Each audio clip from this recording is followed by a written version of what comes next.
Oi, Atlântiders! Hoje eu quero falar com os noveleiros de plantão que, assim como eu, sofreram, passaram raiva, se irritaram, mas é aquilo, não saíram de frente da TV quando começava Vale Tudo. Não me convidaram pra esta festa pobre que os homens armaram pra me convencer.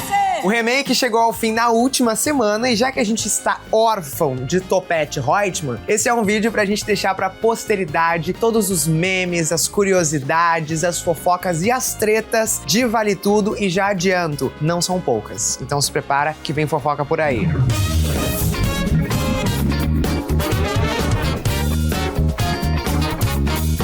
A Globo já vinha de uma onda de remakes no horário das 9 que tava aí atropelando algumas histórias originais. Tudo começou com Pantanal lá em 2022, que foi um sucesso e trouxe aí um fôlego pro horário das 9. Depois veio Renascer, que já não deu muito certo, porque ainda tinha uma fórmula muito parecida com a anterior, até que a Globo decidiu dar um passo bem arriscado: mexer em uma novela considerada intocável pelos noveleiros. Segundo a crítica e o público, Vale Tudo era o protótipo de uma novela perfeita. Em meio às comemorações de 60 anos da Globo, a emissora decidiu apostar na nova versão e apostou alto. Obviamente que essa notícia mexeu aí com os ânimos dos noveleiros e agora a gente vai entender o porquê desse rebuliço todo. Gostou dessa palavra, rebuliço?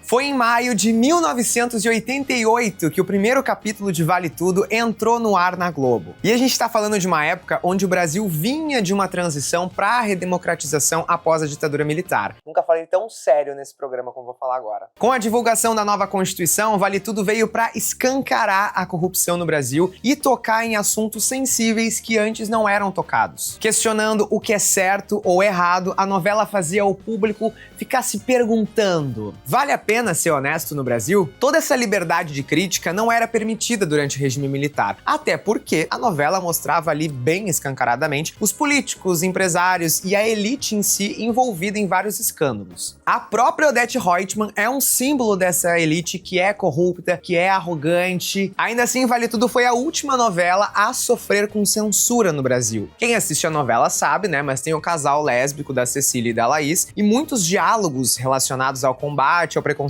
foram cortados do roteiro na primeira versão. E os autores precisaram fazer algumas alterações na história, como a morte de uma das personagens, por exemplo.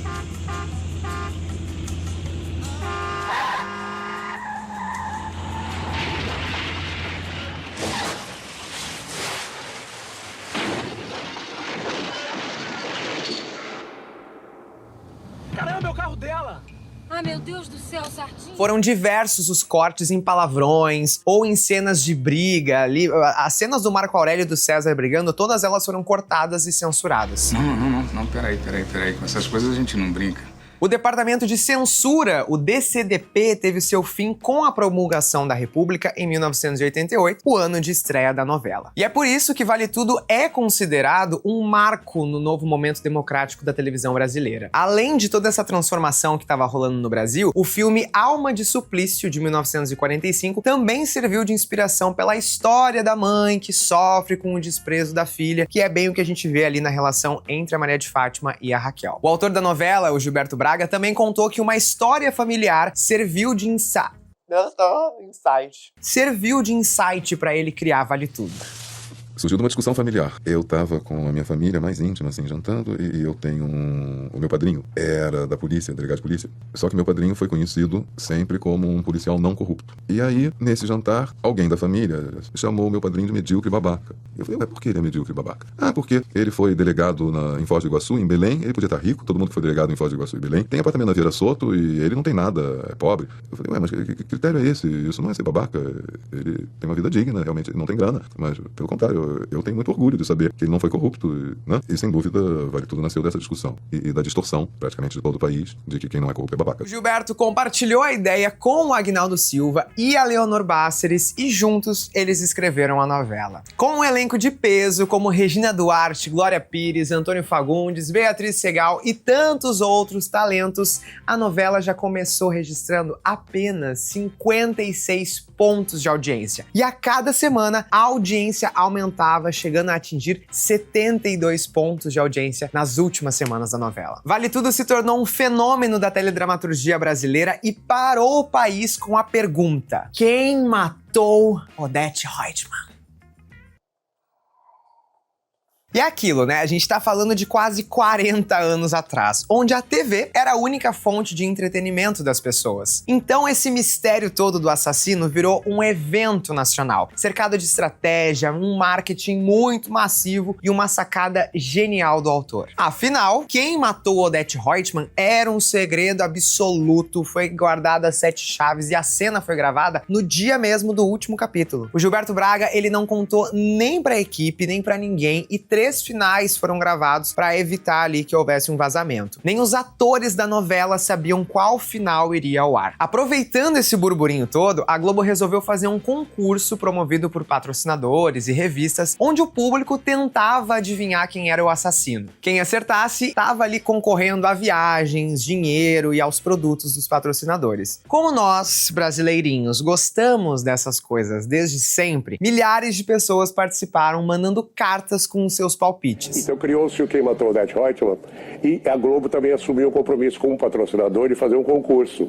Então as pessoas preenchiam lá, se não me engano, um voto, um rótulo do produto e mandavam para a Globo e só ia ser sorteado no último capítulo, quando aparecesse a assassina. Foi uma aposta na sorte e principalmente no faro de detetive de cada um. A Globo realmente fez muita grana com publicidade por causa da morte da Odete, tá? Várias marcas usaram desse acontecimento para vender os seus produtos e premiar a audiência. Até marcas de seguro de viagem... De viagem não, de vida, né? Porque a mulher morreu. Até marcas de seguro de vida usaram a morte da dona Odete Roitman pra vender aí uns planinhos de vida pra galera, né? Na véspera do assassinato, todo mundo sabia que ia ser naquele determinado dia e tal. O Washington Oliveto me telefonou, eram 6 horas da tarde, e disse: ô Beatriz, bolamos um anúncio para companhias de seguro pessoal, e precisamos de você. Queríamos saber se você topa. Nós vamos publicar a sua fotografia, só a sua fotografia, e embaixo vai estar escrito assim: nunca se sabe o dia de amanhã, faça seguro. Eu dei uma gargalhada, porque achei de uma inteligência tão grande esse anúncio, que eu disse: tudo bem, pode fazer. Inclusive nem cobrei muito pouco, podia ter cobrado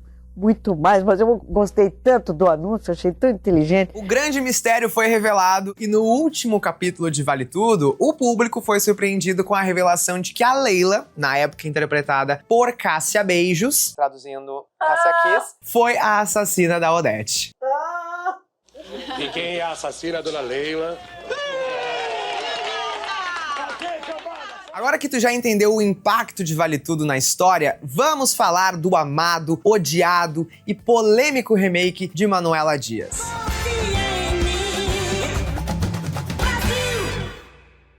Antes mesmo da estreia, a adaptação da autora já começou a chamar a atenção quando o elenco foi revelado. A escalação da Thaís Araújo e da Bela Campos pro arco da filha que rouba a mãe já mostrava que a Manuela Dias ela não estava com medo de mexer no clássico. Um dos motivos era porque na versão original, a Raquel e a Maria de Fátima, né, interpretado respectivamente pela Regina Duarte e a Glória Pires, eram mulheres brancas. Essa mudança no perfil das personagens, apesar de ser importante, né, e ela poderia ser sutil, mas iria interferir em outras camadas da história e dos personagens, e aí o público começou a dizer, será, não sei. Como os próprios discursos racistas da Odete Roitman, que na primeira versão jamais aceitaria uma Maria de Fátima como sua nora, sendo a Maria de Fátima preta. Racista, nojenta. Manuela Dias comentou que iria mudar os traços da vilã e que pretendia humanizar certos aspectos da personagem. E aí já vem uma treta, e é uma treta recente, tá? Que o ex-marido do Gilberto Braga, que já morreu, já faleceu, ele fez uma crítica a Manuela Dias e disse que humanizar os personagens não é emburrecer os personagens. Então,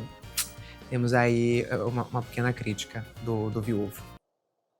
Então mexer na Odetinha incomodou bastante gente. Ela era arrogante, era preconceituosa. Odete Roitman não tinha medo de fazer comentários ofensivos, estereotipados e bem absurdos sobre pobres, sobre qualquer pessoa que ela considerasse fora do seu padrão. E foi exatamente por isso que rolaram várias críticas quanto à forma como a Odete de 2025 expressava os seus preconceitos. Muitos acharam essa modernização necessária e outros já acharam que que sim, mexeu demais com a essência da personagem. Logo ali no comecinho da novela, quando a personagem chegou, o público não gostou muito, principalmente porque tiveram ali aquelas comparações entre a original e a adaptação de Deborah Bloch. Mas convenhamos que, se tu assistiu a novela, tu vai concordar comigo. Com o tempo, a Odete versão 2025 conquistou o coração de todo mundo. Com os seus bordões, um humor mega irônico e sarcástico, o Brasil inteiro se apaixonou pela vilã. E um dos pontos altos dessa nova versão é que a Odete Roitman é uma mulher muito mais livre, e não é à toa que muita gente nas redes sociais dizia que a Odete era a nossa loba. 2025, a loba do ano é Odete Roitman. A Odete, ela é uma personagem, eu acho que representa um pensamento que eu abomino, um pensamento horrível. Eu não consigo achar a Odete uma mulher legal, uma pessoa legal. Ela é a representação de uma herança colonial, escravagista, de uma elite que não se compromete com o país, que despreza o próprio país. Ela é preconceituosa, ela é classista, ela acredita na meritocracia, ela é racista. Então, não tem como concordar com o que ela diz. Agora, eu acho que a adaptação da Manuela Dias está trazendo para ela uma nova mulher, uma mulher de 2025. Então, tem umas frases que eu acho divertidas, né? Eu acho que ela tem humor, não só a Manuela. Gilberto já escrevia ela com humor, e eu acho que a Manuela também escreve ela com humor. O que não significa que se você se divertir com ela, quer dizer que você concorda com ela. No fim da história, a Odete da Deborah Bloch conquistou o público e indiscutivelmente criou uma personagem com todas as atualizações que a versão de 2025 pedia. Quem sofreu bastante com as comparações entre a original e o remake foi a nossa querida Paola Oliveira. A atriz assumiu o papel de uma das personagens mais complexas da novela, Heleninha Roitman, a filha da Odete. A personagem foi interpretada originalmente pela Renata Sorrah, que trouxe muitas camadas, muitos conflitos internos e especialmente relacionados ao alcoolismo e à falta de afeto materno. Vamos de novo, porque essa palavra mexeu com muitos L's, muitos M's, e aí eu acabei me perdendo, Julia Bica. A personagem foi originalmente interpretada pela Renata Sorrah, que trouxe muitas camadas com conflitos internos e especialmente relacionados ao alcoolismo e à falta de afeto materno. Que a gente sabe que a Heleninha sofreu na mão dessa mãe. A atuação da Paola gerou muitas críticas, mas muitas mesmo. Alguns até elogiaram a interpretação, disseram se sentiram tocados, mas por outro lado, muita gente disse que estava bem exagerado e inevitavelmente fizeram comparações entre a Paola e a Renata. Em resposta a todas essas críticas, a Paola publicou alguns vídeos nas redes sociais e, apesar das avaliações negativas, ela seguiu ali acreditando na personagem e no trabalho que ela vinha fazendo. E agora uma opinião pessoal, realmente, acho sim que no começo tivemos uma Heleninha mais caricata, mas do pouquinho mais da metade da novela em diante, tivemos uma boa Heleninha Roitman. Parabéns, Paola. Falei ali um pouco antes sobre a mudança da Maria de Fátima e o tanto que ela foi criticada no começo da novela, mas precisamos falar que sim, a gatinha também conquistou o coração do povo. Se a Maria de Fátima da Glória Pires era extremamente fria, calculista e tudo mais, o remake da Bela Campos trouxe uma Mary Fat totalmente atual e Gen Z. Meio que todo mundo conhece aquela Maria de Fátima, a gente conhece aquela pessoa. A que fazia de tudo pelos likes e realmente acredita que pode sim conquistar a vida como uma blogueira e que vale muito mais do que trabalhar e estudar. E assim, te amo, Mary Fat.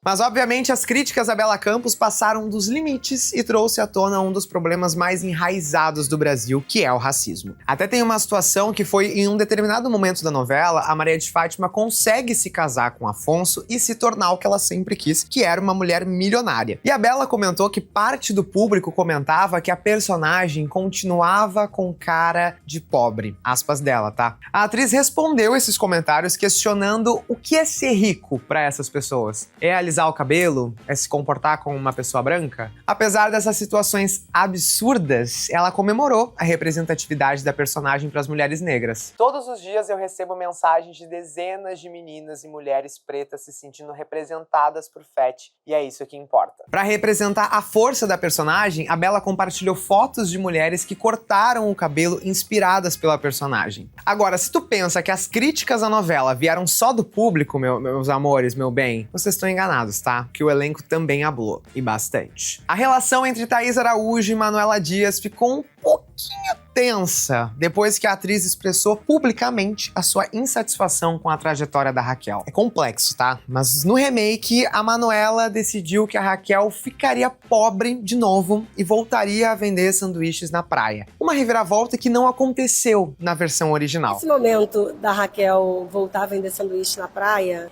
eu recebi, confesso, com um susto, porque não era a trama original, né? Então, pra mim, a Raquel ia numa curva ascendente. E aí, quando eu vi aquilo, eu falei, ué, vai voltar pra praia, gente? Em resposta, Manuela Dias afirmou que a novela é um processo de colaboração. E na internet, muitos alegaram que a autora estava minimizando as críticas da atriz e destacando que mudanças e ajustes fazem parte do trabalho coletivo em novelas. Precisamos falar também de um assunto que chamou muita atenção no começo da novela, que foi da suposta treta entre o Cauã Raymond e a Bella Campos, né? Teve toda uma história de que a Bella reclamava que o Cauã tinha uma certa asa, né? Te faltou ali um desodorante nos bastidores. Então começou a circular uma história de que o Cauã realmente tinha ali se tretado com o elenco e tava um pouco fora. E aí teve até uma situação onde no Domingão com o Hulk, o menininho lá que faz o Sardinha, falou no palco ali ao vivo que o elenco todo tinha um grupo da novela chamado Vale Nada e ali bem na hora fizeram um jogo de câmeras onde mostram a cara do Cauã e o Cauã tá tipo assim, nitidamente... Não estou nesse grupo. Olha só que legal. Clima tenso. Clima tenso entre os brothers. Ainda bem que tu é gostoso, né, Cauã? Brasil! Mostra a tua cara!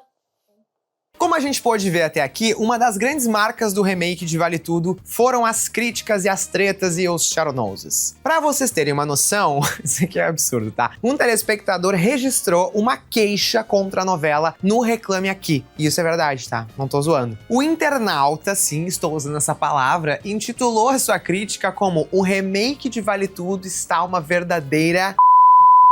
A Manuela Dias estragou a novela, disse o nosso querido internauta incomodado e irritado. No texto, ele ainda pediu para que a Globo tomasse uma atitude e demitisse a autora, que na opinião dele estava estragando ali um grande clássico. Agora eu vou tirar o meu crachá e dar a minha opinião sincera. Eu posso? Oi. Realmente, se a gente for olhar a Vale Tudo de 88 do ladinho ali da Vale Tudo de 2025, realmente, existe um penhasco de diferenças, é assustador. A construção dos personagens que o Gilberto Braga trouxe pra novela é de uma maestria gigantesca, sem contar os diálogos que realmente são impecáveis. Já a versão da Manuela Dias tem muitos furos? Tem muitos furos. Os personagens, eles são rasos completamente. A gente precisa ter o dom de saber voar para poder acreditar nas coisas que acontecem na novela. Precisamos ter esse dom. Mas ainda assim, a Vale Tudo de 2025 cumpriu um papel muito importante na TV. Ela nos entreteve bastante. Seja com o Bebê Reborn, seja com o Morango do Amor, seja com a história lá dos assexuais, que também foi contada de um jeito bem estranho,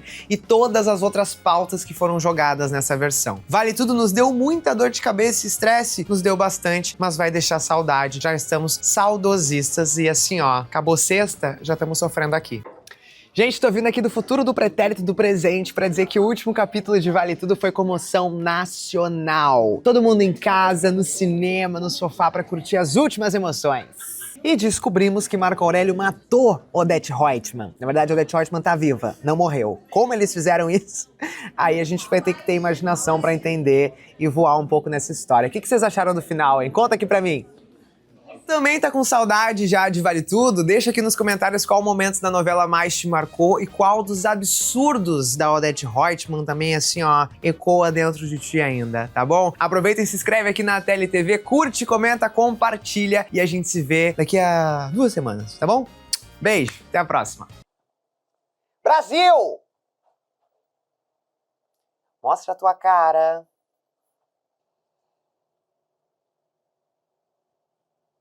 Olha lá. Essa cena é um clássico, ó. Rasgou. E tapas, parou o Brasil esse dia.